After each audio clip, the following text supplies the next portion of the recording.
Focus crew, welcome back to another FPL video. We've just done game week 1. We'll be having a look ahead to game week 2. Deadline is this Friday. Having a look at my team and thoughts on players that performed well in game week 1. Before we do get into it, please do smash that subscribe button, hit the like button. Let's see if we can get the usual 10 likes on this video. Right, let's get into it. So, in game week 1, I scored 75 points. Not the greatest, but I did stray away from the template team with 2 differentials. So, kind of expect that. I'm still happy. I'm in and below the 2 million mark, which is very vital going into game week 2. And if I'd had, say, Jota and Havertz actually turn up with at least an assist, I'd been in a lot more of a better position. But as you can see, I've got 2 million in my bank and 1 free transfer to use. Let's have a look at my team selection and my thoughts ahead of game week 2. So, here we are with the goalkeeper and my defenders for game week 2. I've had a little bit of a swap around. As you can see, Turner comes into my side. The new Nottingham Forest keeper from Arsenal is really budget, 4.0 goalkeeper. And the reason he's coming in is they're playing Sheffield United at home, which is quite a good fixture. I think Arsenal did dominate that Forest game, but they did well. They sat in, they made it very difficult at times, and they countered very well when they made their changes. So I'd expect them to go and do a job against Sheffield United, and Turner is perfect. Reason being is Jordan Pickford has got Aston Villa next, which I think is going to be a tough game. Speaking of Aston Villa, Luke Shaw is now on my bench. I've bought in Matty Cash there at 4.5 million. He's obviously playing Everton. I expect them to address the problems that they had against Newcastle. Newcastle are a very good team. And I think since Tyrone Mings did go off early, I think Villa just capitulated. They played that really high line and it was deadly against Newcastle. But Matty Cash, I like him. He gets forward well, so it'll be very interesting to see how he does against that Everton team. Quite excited about that one. Then we've got his Stupinan in there. He's got Wolves away next, so Brighton should be all right there. But Wolves were quite impressive against Man United, I do have to say. But Stupinan obviously getting 7 points last game week, so he's on fire. Ben Chilwell as well, nearly getting a goal, but he did get his assist. So happy there, and he was pretty much playing on the left-hand side of midfield. So very, very happy with that. He can carry on doing that as far as I'm concerned. And Chelsea playing West Ham away next. And I expect with the likes of Caicedo in there, it will give Chilwell even more reason to get forward and stay on the front foot.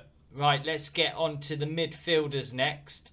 So before we do get into the midfielders, you will see the graphics about to change above my head. It's score percentage. Salah 55%, Haaland 52%, Darwin 51%, Jota 49%, and Watkins at 43%.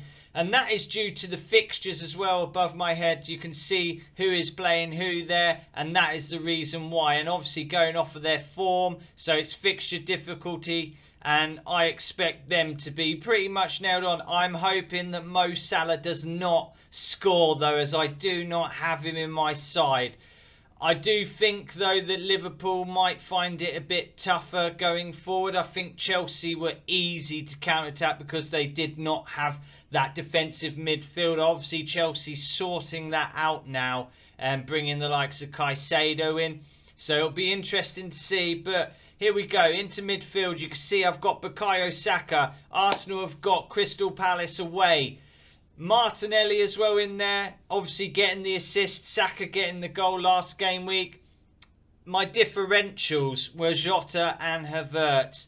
Now, Liverpool play Bournemouth next. I got the start right with Jota and Havertz. It was my gamble. They both started. They didn't get me the returns that I was trying to be so clever with. But that's FPL. It doesn't always go to plan. But I'm staying positive. I do like what I've seen. And just a note to everyone, I'm not going to be using my transfer. I'm going to be rolling the transfer this game week. Jota and Havertz have got one more chance. So Liverpool play Bournemouth, obviously, and Arsenal Palace, as we spoke about. So can Jota and Havertz catapult my rank next game week? And if not, that's okay. Well, it's not really. But in game week 3, I will have rolled my transfer. I have 2 free transfer, and I've got players in mind. So let me just go over them players quickly that I think would be a good idea to bring in. If you don't have Ben Chilwell, who I did get early because of the Gabriel leaks, luckily he got great returns and he looks really, really positive. I'd bring Ben Chilwell in. I'd bring in his teammate, Jackson, the striker. He was in all the right positions, looked really good. I would also look to bring in Martinelli if you don't have him because you was worried about rotation, because he is just going to do absolute bits this season. And also Alexander Isak might be a temptation.